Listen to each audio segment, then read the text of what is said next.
Hey everybody, welcome to the 112th episode of Fireside Chats. My name is Joe Hardin and I am guest hosting today with my friend Gandhi, subbing in for Jason while he is out. Today we have a special guest, Danny Contreras, who we will chat with. We're going to chat with Danny today about running, building his running community, the Sonoma Valley Runners, his sobriety journey, and obviously keeping with fireside chat traditions, we're going to have some rapid fire food questions, and I threw in a few questions of my own to add a little flair. And without further ado, let's bring Danny on board. Hey, Danny, Hey guys, how's it going? how's it going? Good. How are you guys? Yeah, pretty good. Good. Nice to meet Um, you finally, so Joe. yeah, nice to meet you too. Um, so nice to meet you, Danny. I just want to start kind of the big question, I guess, as who's Danny? Who's Danny Contreras? We can't really put people in a box, so let's hear all about you. Yeah, no, definitely. I'm born and raised in Sonoma. It's a small town here in Northern California. And yeah, just being born in such a small town, you just everyone's very tight knit, close community. I grew up playing sports. Sports. I was very athletic. I played soccer, basketball, tennis. And so like now my I kind of stopped my athletic journey and started running, and then really dove into running when I started my sobriety journey. So I'm just blessed with the community that I've built here in Sonoma, and then just being surrounded with like-minded people like you guys. Man, that's super cool to hear, and I love that. I think that community is such a big part of this, and I think that for me, like when I got on my sobriety journey, finding that community was a big thing. Mhm. Um, I do want to hear more about the community aspect and everything, but um, I also have I also forgot because Joe's leading the chat this time that we have an icebreaker question for you. Um, I'm sure you've heard this one before. Joe's heard this a million times. He's probably sick of it. But this will determine whether Joe keeps leading the chat or I'm leading the chat. But are you ready for the question? Yeah, let's go for it. Pineapple on pizza, yay or nay? I'm gonna go with yay, but you have to add jalapenos. Dude, jalapeno pineapple is fire. Joe, would you? Yeah. What do you think about jalapeno pineapple, Joe? Oh my God, we lost Joe. Um, I guess well, it's a no-go for him. Dude, let me tell you something. The fireside chat is not the fireside chat unless somebody's having technical issues. And Oh, gotcha. up I there, just thought he wasn't a fan of pineapple on pizza. uh, it could have been that too. Like maybe he's just so sick of like, hearing about it that he's just Yeah. like gonna step out. But so what happened with so Joe, we were just joking that you're so sick of hearing the pineapple on pizza question that you just Well, sorry about that. My internet picked a heck of a time to. So what was the answer? What was the answer? I said yes, pineapple on pizza, but you have to add jalapenos. Oh, nice, nice. That's a good one. Man, Yeah, jalapeno is like a forgotten gem on a pizza. right. Dude, it's so good. It's so good. What do you guys think about? I don't want to turn this into a food conversation. I want to step back into this, but really quickly, what do you guys think about hot honey on pizza? I've never tried it actually. I've heard of hot honey on chicken, Really? Hmm. like fried Yeah, me chicken. neither. Yeah. Yeah, that sounds kind of amazing. Well, I want to turn the conversation before we went totally sideways and Joe professed to me how much he hates the pineapple. He went jumping out of the conversation. So tell me, you mentioned like the community you built with Sonoma Valley Runners. We've had the pleasure on Run Try Bike of telling your story, both your story and the story of Sonoma Valley Runners. So talk about the Sonoma Valley Runners and the community that you've built in running. Yeah, no, absolutely. It all started because of my sobriety. I just went on a whim and decided that I wanted to start a run club in the heart of Sonoma. I was having to commute about 30 to 45 minutes just to go run with other run clubs. And it just seemed like, well, why can't I do this within my community and build something just as beautiful, but with a bigger purpose, right? There's more meaning behind me starting Sonoma Valley Runners. And to me, the true essence of just being in sobriety and sharing my journey with like, without any filters, just being open about my journey to everyone, it just makes it that much more of a warmer space for newcomers or people that are struggling or just want to join the running community as a whole. They just kind of, it's more accepting in a way, and I just feel like one of the things that we always do is we always go out for coffee after our Sunday morning runs, or if it's an evening run we go out for a bite. But it's kind of, it builds that community, that fellowship outside of just running, because I didn't want it to be, most run clubs, it kind of even becomes a bit of a chore, like, oh, I have run club tonight. So I wanted to like take that away and create the community aspect where people are building friendships, long-term friendships, even outside of running. Like, I know a few of my runners get together and, go for paint nights or go on a hike. And so it's beautiful to see and from my point of view, because I'm kind of the outsider that molded all these friendships. So it's a beautiful sight for sure. So Danny, as we mentioned before, I think three of us here are sober runners. So tell us a little bit about your sobriety journey and how running and all that kind of all dovetails together. Yeah, no, most definitely. Well, going into sobriety, as you guys may know, you kind of start letting go of old friendships. And so I just found myself, I started running just for my own personal goals. I still continue to work with the run coach at the moment. So I have my goals outside of my run club that I don't want to lose sight of, because one thing with sobriety is, for me at least, what works is that I always have to have a set goal, right? Something that I'm working towards for me to achieve. And so it's just, one of those things that I continue to like kind of latch onto is my running journey for me as a whole. But like I said, you start letting go of friends, and so it became a very lonely process. And I went through a time where I was going through very negative self-talk, kind of depressing point in my life, and I just wanted a turning point. I felt like if this was it, it wasn't enough, and I wanted to connect with like-minded people. And so quickly I found that I could find people like that in the running community. And it was the one place that I never felt ashamed to say that I was struggling or I had struggled with alcohol and other substances. If anything, people were always very encouraging, always very accepting. So I just wanted to, put a twist on it, create my run club, and then have, that be my purpose, my drive to connect people. I know me being, I feel like I'm still pretty young. I just turned 30, but like we're all pretty young here. And then just being a young, sober, you know, person out in society where alcohol is so socially accepted, is it can be kind of frightening, right? Like you just let go of all things that have to do with that associate with alcohol or partying, so you kind of just isolate yourself a little bit.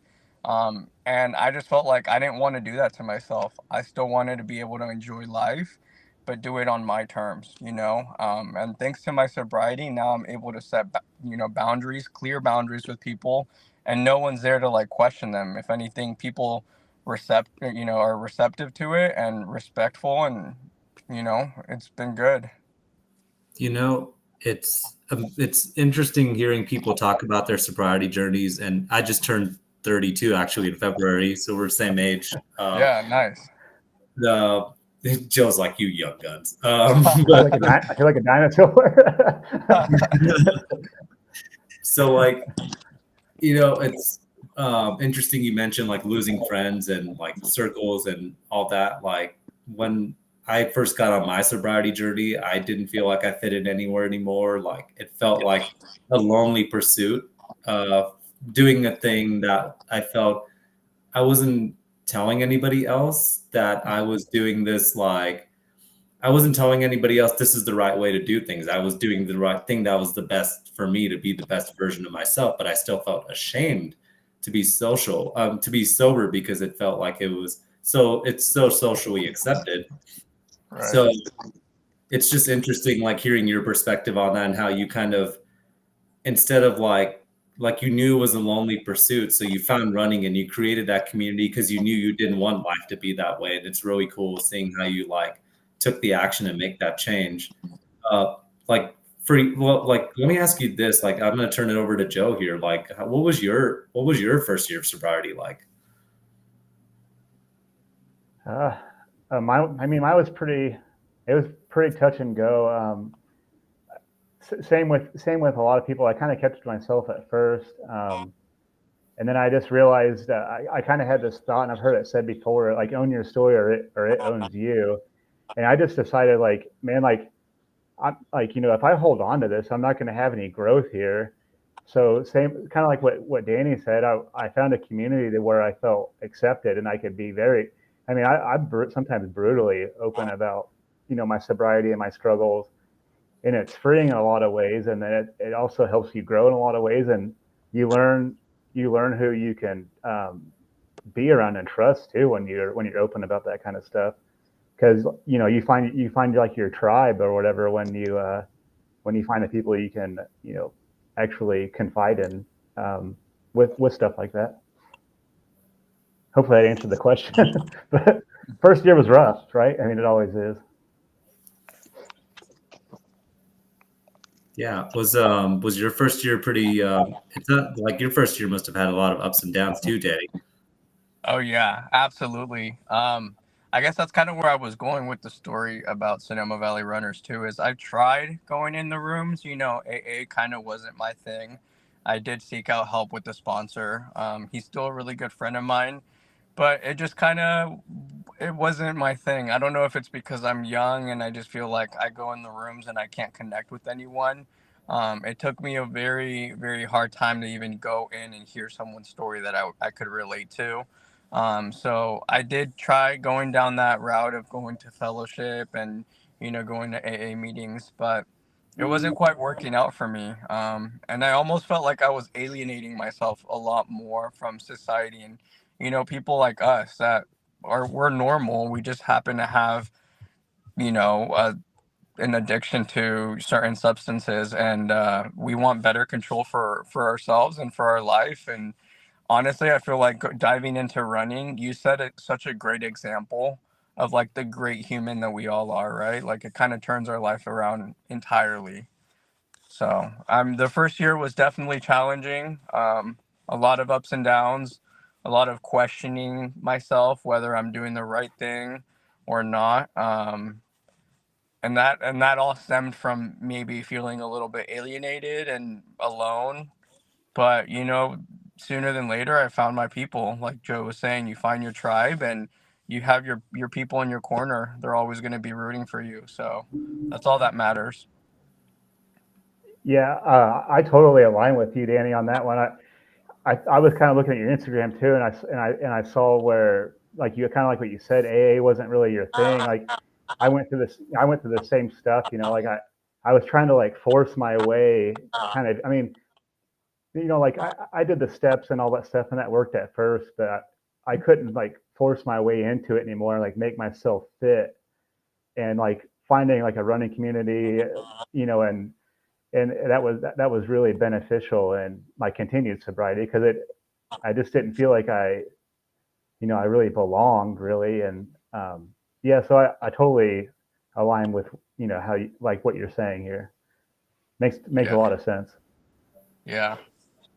Yeah, I definitely I could never do the traditional stuff either. I just really just started keeping to myself and just felt so isolated. And around the time that I became sober, like 3 years ago, it was like the height of pandemic and everything like that still. So the isolation was already there, and I was starting to ultra run. So I think there was a lot of metamorphosis there. Mm-hmm. So it's interesting hearing people who don't take the traditional route and they find community that way. And we've had plenty of stories like that, where those people do find community in endurance sports and running, and that's really cool. I want to shift the conversation back to running because one of the things that I've seen and I know that you're kind of really into is like strength training. And it's funny because I just, had a conversation about this with somebody who asked me what they should do to like get into trail races and get into trail running. And I'm like, for me, like it's not putting down 1,000,000 miles and stuff. The thing that keeps my body going and all that is strength work. So tell me about like what strength training, what it means to you, how you got into it, and, like the importance of it. 100%. I mean, honestly, I got into strength training before I even got into running. I was just hitting the gym, lifting weights, but it's kind of, I feel like running came into my life at the right time because I was still dealing with a lot of that depression. Like I knew when I was weightlifting and strength training, I was working on myself, but something about running, it does something good for your mental, and you're just out there. So I didn't feel free or alleviated from all those problems until I started running. But yeah, with my training, I do a hybrid block. So I do equal amount of lifting and equal amount of running. So that's kind of the training block that I stick to. Strength training is very, very important. So I feel like without a doubt, like it's a given, I'm always going to be either in the gym or first thing in the morning or, late at night. But I definitely, I can't go a day without going to the gym or getting a run in. And it's just very important, like you were saying, for strength building, for endurance, for all of that. I just saw that you did a race up in Tahoe, and actually, I've been training. I'm doing Broken Arrow this coming weekend, which is also in Tahoe. Yeah. And it's been kind of crazy because I've been taking my training. Usually I do a lot of road running, but now I've been, going on a lot of trail runs and hikes and stuff like that. So I'm like, this is crazy because all the weightlifting, all the leg days, this is where it comes into play, and it's nuts. But yeah, I think it goes hand in hand. I feel like I would encourage anyone out there that doesn't already weightlift to start weightlifting for sure. It'll help you 100%. Dude, I love that you just said that because I mean, strength training is the backbone of like the trail running I do. And, for a race like Broken Arrow, like which I did the Broken Arrow triple last year, fun race, like it is going to help you out so much on those climbs. Like, when I was out there with Jason during this race and he was pacing me, we were doing some really punchy climbs, and that was like that's the squats, that's the deadlifts, that's the lunges, that's the work in the gym coming into play right there. Oh yeah, 100%.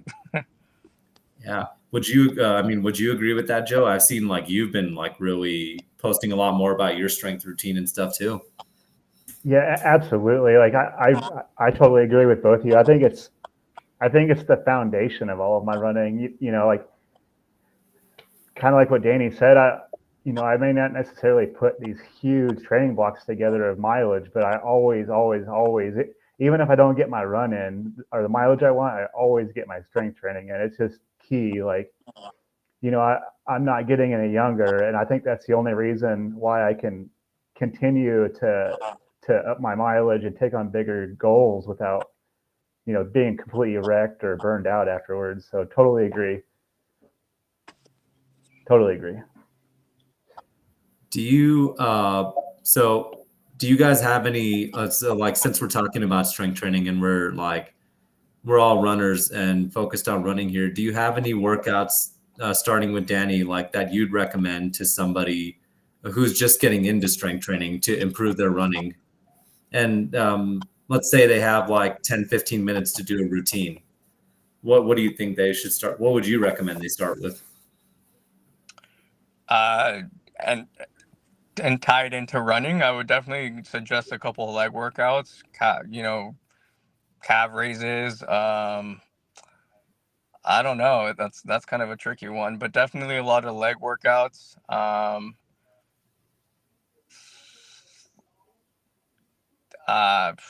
Yeah, that's a tough one. I do a lot of like deadlifting, but just like full body workouts are good ones too. Something that's gonna like include your core, your legs, your upper body. So like deadlifting. Yeah, I feel like calves are very important to work out for sure. Yeah, I think Yeah, certainly. oh, I'm sorry. I was just gonna add that calves is really important. Like step ups on chairs and stuff, I think was a huge part of adding to my routine that helped me handle a lot of like punchy climbs during races. And just like a lot of like single legged unilateral stuff is so important for running because it's a single legged sport. And just having a strong core, I think, and I think just being better athletes and not just better runners, I think is important when looking at that. But dude, I love deadlifts. I have to agree with that. Having a strong deadlift makes you a stronger runner. But yeah. Yeah, I was going to agree. I think you guys both covered exactly what I was going to say. It's a lot of one leg stuff and unilateral stuff. I have nothing different to say other than I've really been digging, throwing in like some really intense kettlebell hit training lately. That's been my new thing, but that's more like just kind of getting my heart rate up and then kind of letting it stabilize. But you guys covered all the bases, like tons of leg stuff, tons of one leg stuff. So yeah, hit the nail on the head for sure.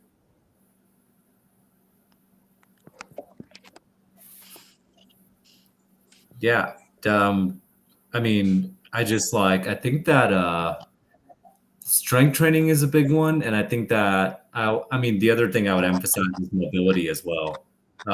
Mobility is a huge one too. Oh yeah. So, um, so I want to ask you, kind of going back to Sonoma Valley Runners, I wanted to sort of ask you, like, what is a day to day? What does like a meetup look like for you? Do you guys just do like you mentioned that you guys do activities outside of running, which is cool because it's really created that like elaborate sense of community, like the painting classes and all of that. In the realm of endurance sports, like besides running, are there any other activities that like do you get together and do like strength training and hiking and other activities? What kind of stuff does Sonoma Valley Runners do together?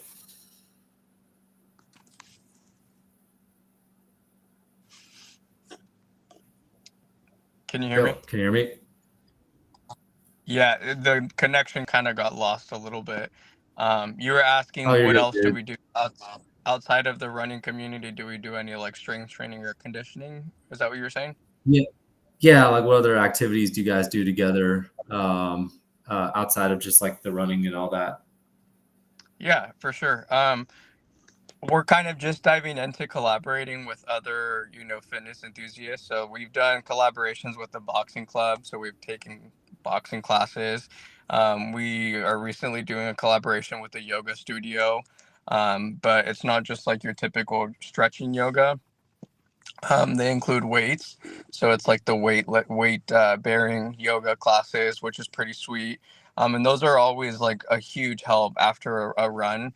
And what a morning would look like here at Sonoma Valley Runners is we typically all gather. I give my runners about a 15 to 20-minute gap for everyone to show up, and then once everyone's shown up, we start our stretches, but we also get in a circle and we go around kind of saying our names and we set the intention for the run or the day. And, just kind of going around, hey, my name's Danny. I'm out here to meet new people. I'm here to move my body and have a good time, like something simple. But I really like it's just a way for everyone to connect with one another, for you to know your partner, whoever's beside you, their name, and then just kind of like make new friends to run with. But yeah, like what I'm trying to focus on is kind of just start connecting with other fitness enthusiasts so that we can start working out. I definitely want to do a program. We have several captains. One of our captains, her name is Thalia. And so what she does as a dynamic warm up is she'll actually set up a whole like a hit, right? So she'll do like a little hit workout, and that really gets everyone's like heart rates up. Everyone's like moving and grooving, feeling good. And I know they've loved that. So I get just hearing that positive feedback, it makes me feel like, okay, I want to encourage her to continue to do that, So yeah, everyone has their own little like twist to things. I'm kind of more on the, like, I guess you would say boring side. Like, I just do dynamic stretches and then we're off running. So, but I love how she adds her little twist whenever she's leading the group. So it's pretty cool. When we do track days, we do a lot of conditioning on those days. Sometimes we do, suicides, anything that's going to really get your heart rate going up, because we're going to do a crazy workout, on those days. So, but yeah, we've been implementing elevation. Um, right now they're basically hill repeats, but we call them elevation intervals. And we just up and down this hill, and here in Sonoma, and we do it up to 6 times, and 6 times totals up to 3 miles. But at the end of those miles, we're completely done. We're so tired. Yeah. So I just try to switch up the workouts, and keep it fun. But yeah, that's about it, really. That sounds so cool. Question, Danny. Are are the other members also sober runners, or is it just like a mixed bag of different people, different journeys, or is it like a sober running community also? It's kind of a mixed bag. Yeah, everyone's got their own little Nice. journey.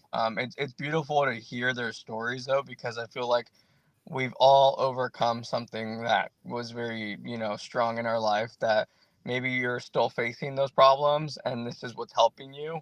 But yeah, everyone has their own story. It would be awesome to be a sober run club. I think that would be super neat, and I have heard of that before. But no, it's open to the community. As long as you're out here and you're moving your body, that's what's really important. Sonoma is such a small town. I wanted to be able to offer something to my community. So, I mean, one of the neatest things that we have at our run club is we have a runner. Her name's Suzanne. She comes out and runs with us. She's 73 years old and she's still out there moving her body. Yeah, she's out there moving her body, completes every run that we go on, whether that's out on the road or a trail run, she's out there. And to me, that's just amazing to watch. But not only that, we have a very large Hispanic population here in Sonoma. So just connecting with my Latinos out there, right? And just like offering this warm space for everyone to come together and make running all inclusive, like make it for everyone. Because, I mean, me growing up in a Hispanic household, I felt like you weren't really exposed to all of these sports, right? Or even like running as a whole. So it was pretty black and white. So just opening up those doors for my Latino people out there in my community. But yeah, it's just bringing people together. Yeah, Oh that's beautiful. man, That's what it's all about, man. Yeah. that's exactly what it's all about. And I like that you brought up the uh, just like the Latino community and growing up in a Hispanic household, because Jason and I had similar experiences. I'm South Asian, and it's not a really big thing in our community, and Jason's Puerto Rican, not a big thing in his community either. Like, we both had people tell us like we don't do that, and it really makes me happy to see people on the ground like creating that inclusion. And I have to ask, like, there must be there's always like sort of a process behind it too, right? Like, there are a lot of just to be real, there are a lot of clubs out there that say we're all inclusive, and then you walk in there and everybody's running a 7-minute mile. Um, Mhm. and so I want to ask you, like, what are some of the things that you guys are trying to do at Sonoma Valley Runners to make your club like all inclusive, especially for like the Latino community? Yeah. My main focus at every run, even if I have to be the sweeper and I'm at the end of the group, like I always try to focus on no runners left behind. And even if I see someone's falling behind, I always try to run at their pace. Like I'll gently ask if it's okay that I run next to them so that I can kind of be that extra push that they need when they're coming out. But just because I don't want people to feel like, they're being left behind, we do have some fast runners, but like that's not our main focus. When we go on group runs, specifically on Sundays, it's easy pace. We're all just out there have a good time. track workouts, those are kind of we're a bit speedier. But even then, we kind of all divide ourselves into our pace groups. So that your group is running at your certain, specific pace. But yeah, no, I feel like the all-inclusivity here at Sonoma Valley Runners is really just focusing, for me specifically, is focusing on those people that I feel like it's there's a bigger meaning behind it, right? Like for some people, it's just getting out there and moving your body. For some people, it's to lose weight, to make friends. And so like you just building and forming those connections with them and knowing what they're there for and what they seek to get out of Sonoma Valley Runners and making that connection, right? Like really listening to what their needs are. I feel like it's what really matters.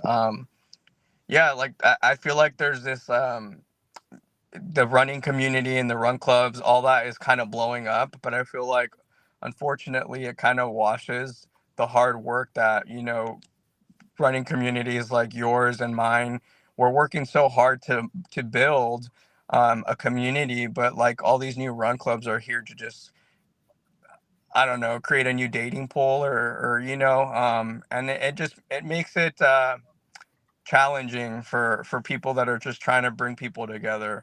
Um, so yeah, I don't know. I guess my main focus would be building community and then just listening to my runners. What are their needs? What do they want from us?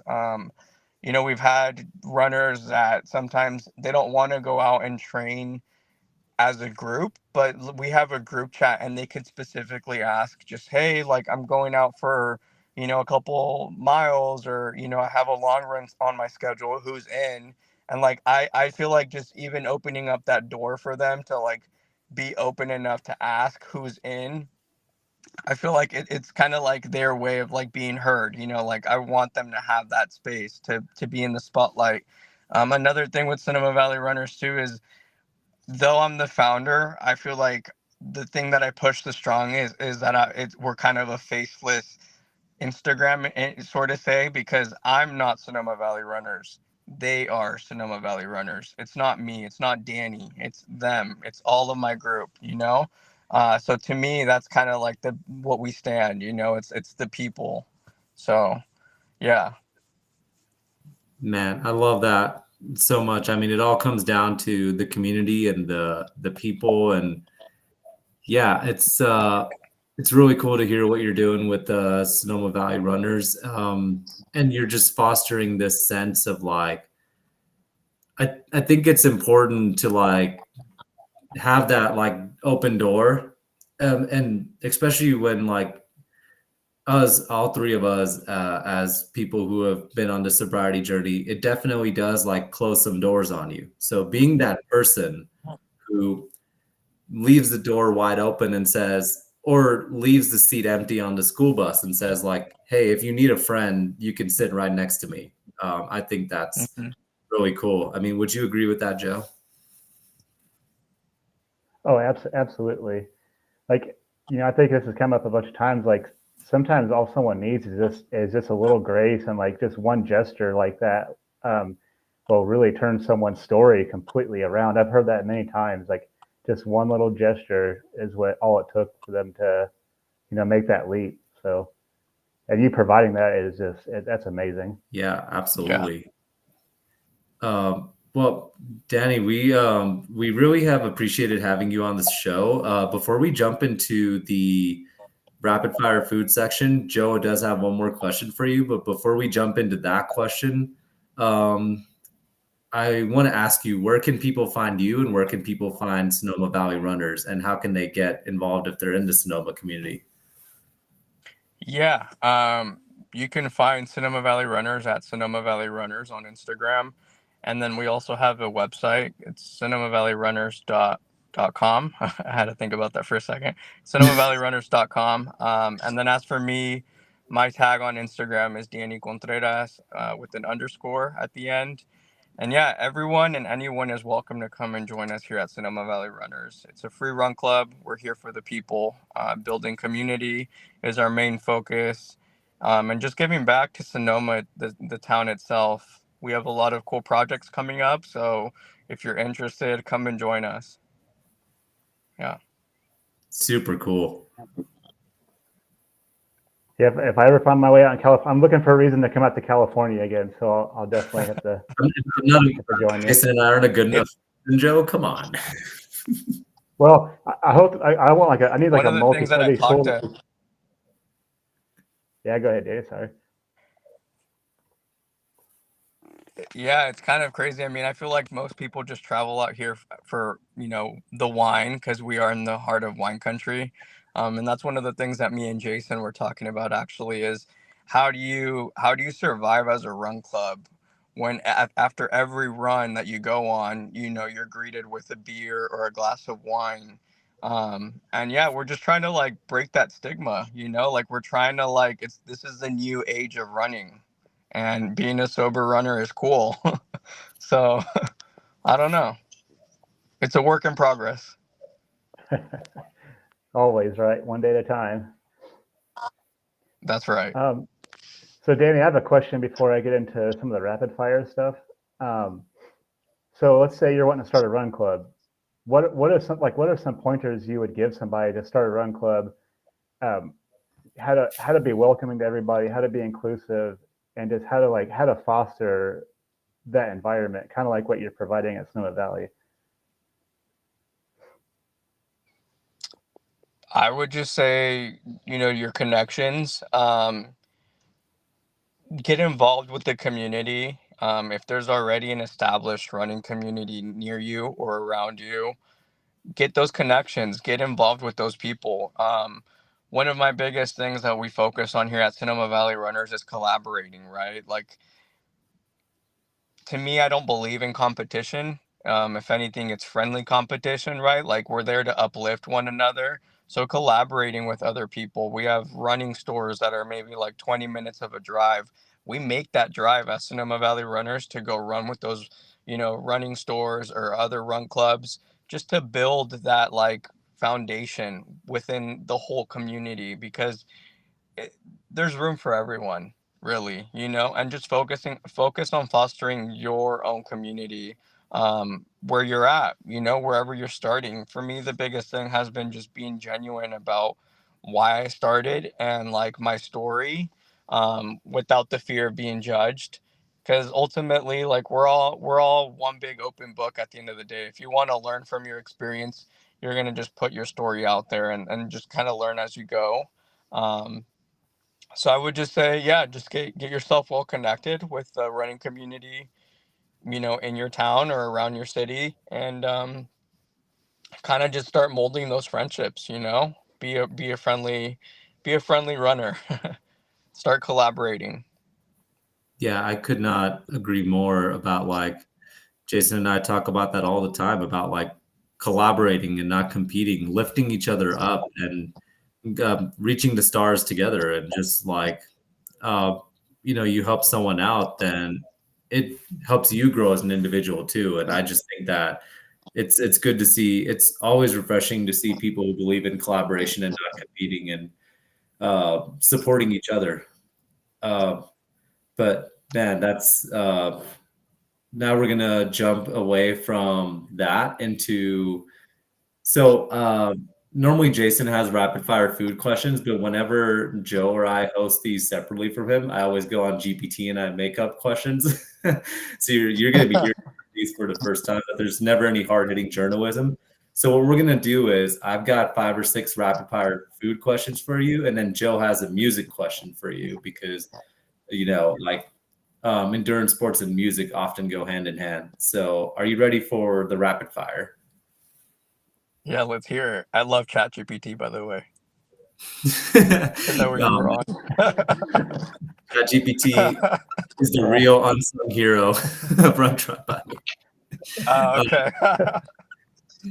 Okay. Okay, so question number 1. Eating a 10-pound steak or drinking a gallon of melted ice cream? Oh, you have to answer these two. Well, drinking a gallon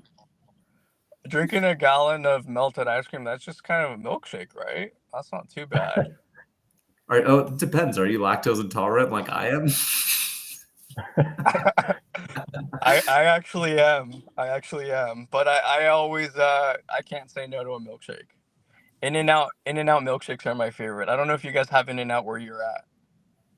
We have In-N-Out. I don't think Joe's gonna have to make that part of his trip out west to get like an In-N-Out burger because it's different from the Whataburger and stuff. Like it's different, man. Yeah, definitely. When I fly out there, I'm gonna come get you, Jason. We're gonna go to In-N-Out. That's the plan. Then we'll go for a run and work off all that. Okay, I guess I have to so drink a gallon of milkshake if I had to answer that. But oh, that is true. I mean, you are plant-based, so okay. So here's the next one. Having all your beverages be pure maple syrup or pure hot sauce. It was kind I'll be of honest. cutting in Some of and these, out, but you said something about syrup and hot sauce, right? yeah. Yeah.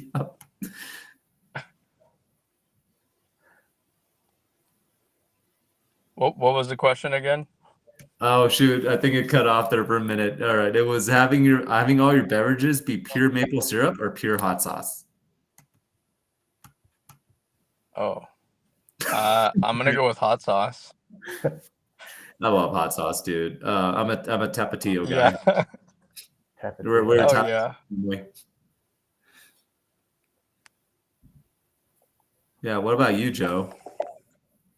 I can use hot sauce like ketchup, so I could drink hot sauce, no problem. Tapatio Yep. or sriracha, that's my jam. Oh, there we go. I love that. I love that we're all Tapatio people here. Or there's no like I always hear the Cholula versus Tapatio debate. So, all right. Next one is. It's funny because I'm reading some of these for the first time. Every oh my god. Every meal is cooked by a reality TV show reject or a drunk college student. Funny question to ask when you're with three people who are sober, right? But yeah, here we are. This is not the guys. I guess I'll go with the second one. The costume. What about you, Joe? I think drunk college student, because I mean, they probably come up with some pretty inventive stuff. I think I could imagine.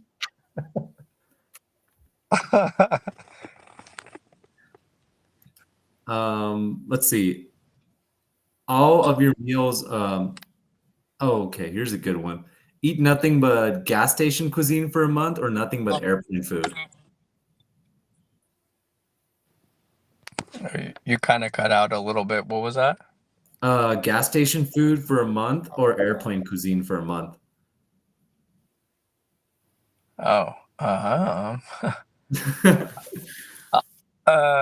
shoot. I guess I'll go with airplane cuisine. It depends where you're flying, right? I've heard some airplanes have gourmet food, so. There we go. Yeah, I didn't present the flying conditions, so I'm going to leave that open for you too, Joe. What would you do? I've survived pretty well on traveling with gas station cuisine and somehow still ate like relatively healthy for the most part.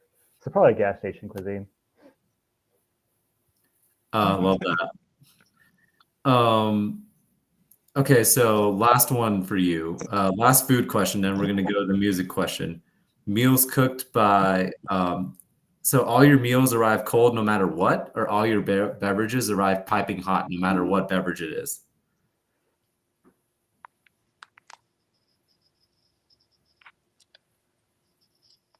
For some reason, I can't hear you. It keeps cutting in and out. What was that one? No, you're all good. Fireside chat technical issues are part of tradition. It is all your meals arrive cold for the rest of your life, no matter what, or all the beverages that you order, no matter what they are, arrive piping hot. Which one would you choose?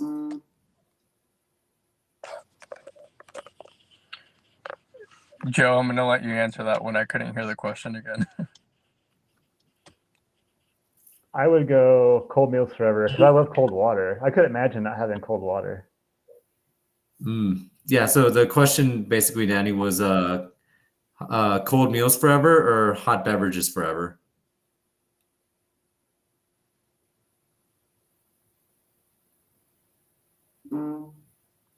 I think I lost him again.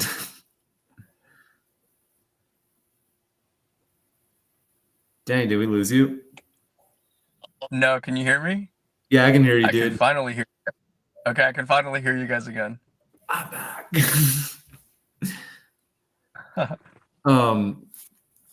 Joe, you want to ask the question? Oh, we lost him. Oh, dang it. Oh, dang it. Yeah. Technology. Yeah, happens. Yeah, so actually, I think this is the first for the fireside chat. I think maybe he was so. I think he's taking a page from your book. He was so offended by the question, he just left. Oh, there you go. Danny, we were saying that you were so offended by the question, you took a page out of Joe's playbook and you just left. I'm out.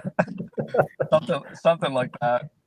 So What was the basically, question? what I was asking was, and this is the last question for this, was cold meals forever or hot beverages forever, and no matter what it is, if you had to choose one.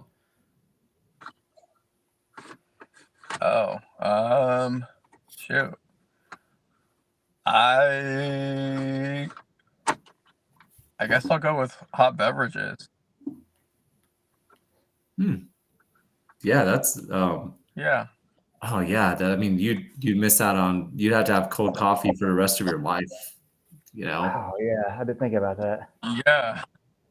Yeah, That's that'd a be a tough tough one. I mean, one. because Really is. cold meals, if it's cold meals, you'd be eating like cold pasta or like chicken salad every day. Yeah, I guess I I don't could. know. Pasta, Yeah. cold Cold pizza. I'm definitely a cold pizza guy. For leftovers for sure. But yeah, I'm definitely a cold pizza guy. All right, so last question we got for you is I'm going to turn it over to Joe. He's got one for music, and we have to ask this to all the endurance athletes. So yeah. So every time I'm out on a run or I'm in the gym, you see people with earbuds in. I always wonder what's in their earbuds. So earbud person or not, but what's on your playlist these days? I like Spanish rock a lot, so I mean, I listen to a lot of Maná. Maybe you guys know who they are, or like Enanitos Verdes. But yeah, just some Spanish rock. Just listening to the tunes, and then just kind of like enjoying myself a little bit. I don't like getting too deep into the music, but yeah, I like a good Spanish rock band. How about yourself? Yeah, a little bit of rock, heavy metal. It can kind of go anywhere. I think my Spotify is kind of confused. Like one day I'll have like weird bluegrass, like dark bluegrass music, all the way to like death metal to like classical music. It depends on what I'm on too. But so yeah, that's cool, man. I always like hearing what everybody's listening to. So excellent, man. I think I'm a music hoarder. I take a little bit of everyone's music. My playlist could be anything from like Lord of the Rings to like just like classic hip hop to like new metal jams. Like Joe and I definitely share a love for new metal music. And just I guess it depends on the situation too. I know there's definitely a lot of good songs that are like good single track songs when you're just putting your head down and just running. And then there's good songs when you're just like into being like trance and you're just trying to like have like deep focus, and good books for that too. So, but yeah, I have to check those guys out. I might have to message you after this to get those guys on my playlist and hoard your music too, Danny. Yeah, same here. Same here. For sure. Yeah, no, definitely. You can't go wrong with Spanish rock. I guess if I'm in my feels, I listen to some country. People don't really think or expect me to listen to country, but I like some good country. And definitely like rap and hip hop, but that's kind of a given. So have you listened to NF yet? Man, I'm turning me on to NF. That pure bangers all the way through. Oh yeah, I like NF for sure. 100%. He's good. Beautiful. Dude. Yeah. NF is He's got some deep shit. Yeah, like it's pretty cool. I like it. Yeah. That is like super awesome to hear. And also, I think the first time I've heard that like you're into NF now, Joe. I'm always glad to turn more people into NF fans. Yeah, thank you so much. I owe that to you. Yeah, dude. I mean, I was definitely playing Clouds by NF when I was out there doing the race this weekend more than once. So, and the search. Cool. There you go. I'll probably play the Clouds now too. Yeah, there we go. Yeah, you gotta find the song, maybe even Hope. You know, you gotta find the songs that you can jam with at Broken Arrow on those punchy climbs, man. And man, Yeah. we can't wait to hear how that race goes, and we'll be cheering you on in the Run Tri Bike community. And yeah, dude, this was a lot of fun, and appreciate having you on the show, Danny. Yeah, no, I'm excited to be on the show again in the future. Yeah, It's a pleasure. Thank you, Danny, so much, man. And same here. I'll be rooting for you at Broken Arrow. So look forward to hearing about more down the road. Yeah, thank you guys for sure. Yeah, have a good rest of your evening, guys. I think we're all well. It's like late evening for you, Joe. Yeah, I still got to get my run in too. That's after this. I'm actually out. I'm out camping. I had to come into the car to do this, but it's cool. I mean, this is what I love to do. I'm gonna wake up early in the morning and go on a run. We're actually right next to the beach too, so it's pretty sweet. Oh heck yeah! There you go. That'll be a lot of fun. I think it might be nap time for me after the race I just did. So, but yeah, I hope you guys have a great rest of your evening, and I hope you both have good runs. Awesome. Thank you so much, man. We'll chat soon. Take care.